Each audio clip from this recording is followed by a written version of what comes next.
Show স্টপারের জায়গায় কুসুমের নাম ঘোষণা হওয়ার পর এবার হোশ উড়ে গেল ইন্দ্রাণীর। হ্যাঁ বন্ধুরা, ভিডিওতে লাইক দিয়ে দেখতে থাকুন। ফ্যাশন শো চলাকালীন যখন একের পর এক টপ মডেলসরা র্যাম্পে হেঁটে সকলকে তাক লাগিয়ে দিয়ে তার মাঝখানে যখন সেখানে উপস্থিত থাকা সব চিফ গেস্টরা যখন প্রশংসা ভাসতে থাকে এবং ইন্দ্রাণী গাঙ্গুলিকে যখন বলতে থাকে যে সত্যি ইন্দ্রাণী গাঙ্গুলি আপনার বাড়িতে কোনো ফ্যাশন শো আপনি হোস্ট করবেন এবং তার মাঝখানে আমাদের জন্য চমক থাকবে না, সেটা কী করে হতে পারে বলুন তো? শহরের সব থেকে টপ মডেলসকে আপনি বেছে নিয়েছেন এই র্যাম্পে হাঁটানোর জন্য।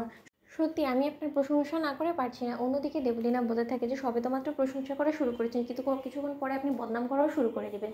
এই তো আর কিছুক্ষণের অপেক্ষা মাত্র। অন্যদিকে এটা বলতে বলতে লাস্ট যখন হঠাৎ করেই শো স্টপারের নাম ঘোষণা করা হয়, ঠিক সেই মুহূর্তে শো স্টপারের নামের জায়গায় যখন কুসুম সরকারের নাম ঘোষণা করা হয়, ঠিক সেই কথাটা শোনা মাত্রই কুসুম ঘাবড়ে যায় এবং কুসুম বলতে থাকে যে না, এটা কী করে হতে পারে। অন্যদিকে আয়ুষ এবং ইন্দ্রাণী হোশ উড়ে যায় এবং ইন্দ্রাণী বলতে থাকে যে হোয়াট আয়ুষ, আমি এক্ষুনি যেটা শুনলাম তুমিও কি সেটাই শুনেছো? এই উপস্থাপিকার কি মাথা খারাপ হয়ে গেছে বলো তো? সে হঠাৎ করে লাস্ট প্রতিযোগীর নাম হিসেবে কুসুমকে কেন বললো বলো তো?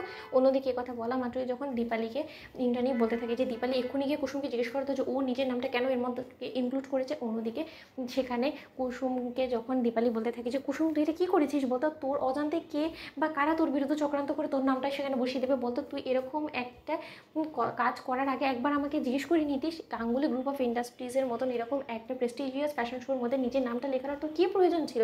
অন্যদিকে দেবলীনা সেই সুযোগটাকে কাজে লাগিয়ে বলতে থাকে যে আন্টি আমি বলেছিলাম না তোমাকে, কোনো কিছু আমি মন থেকে অ্যারেঞ্জ করবো এবং তার মাঝখানে বিঘ্ন ঘটানোর জন্য কুসুম কোনো কিছু করবে না, সেটা কী করে হতে পারে বলো তো? ও লিটারেলি আমাকে সহ্য করতে পারে না বিধায় ও আমার উপরে প্রতিশোধ নেওয়ার জন্য ও আজকে এই ফ্যাশন শোটা রীতিমতো ভেস্তে দেওয়ার জন্য এই সকল চক্রান্তগুলো করেছে। তুমি এবার বুঝতে পারছো ওর আসল নোংরা মন মানসিকতাটা।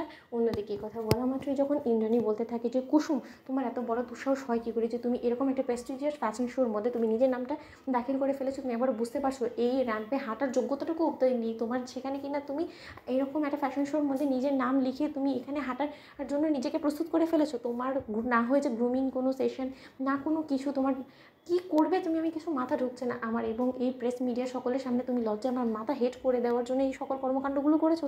অন্যদিকে আয়ুষ বলতে থাকে যে কুসুম তুমি যে এই ফ্যাশন শোতে নাম লিখেছো এই বিষয়টা আমাকে একবারও তুমি জানাওনি, এবং তুমি যদি নিজে থেকে এই নামটা নাই দিয়ে থাকো তাহলে হঠাৎ করে এই হোস্ট কী করে তোমার নামটা উচ্চারণ করলো বলো? অন্যদিকে কথা বলা মাত্রই যখন দেবলীনা বলতে থাকে যে আন্টি এখন আমি কী করবো সেটাই আমি বুঝতে পারছি না, কোনো মতে শো স্টপারকে ক্যান্সেল করে দেওয়ার জন্য তো কুসুম দায়ী না, তো কুসুম কোনোভাবে এই চক্রান্তটা তো করেনি। অন্যদিকে ইন্দ্রাণী বলতে থাকে যে যা হওয়ার হয়ে গেছে, সেসব কিছু নিয়ে এই মুহূর্তে ভাবনা চিন্তা করে আরও বেশি সিনক্রেট হবে সেটা আমি কোনো মতেই চাই না। এই মেয়েটা যখন এত বড় দুঃসাহস দেখিয়েছে তাহলে ওকে শেষ অবধি এই সাহসটা দেখাতে হবে এবং ওকে আজকে যে কোনো মূল্যে র্যাম্পে হাঁটতে হবে এবং আমাদের মান সম্মান রক্ষা করতে হবে। এটা না করতে পারলে আমি ঘাট ধাক্কা দিয়ে বার করে দেবো। তো বন্ধুরা লাইক এন্ড শেয়ার সাবস্ক্রাইব করো।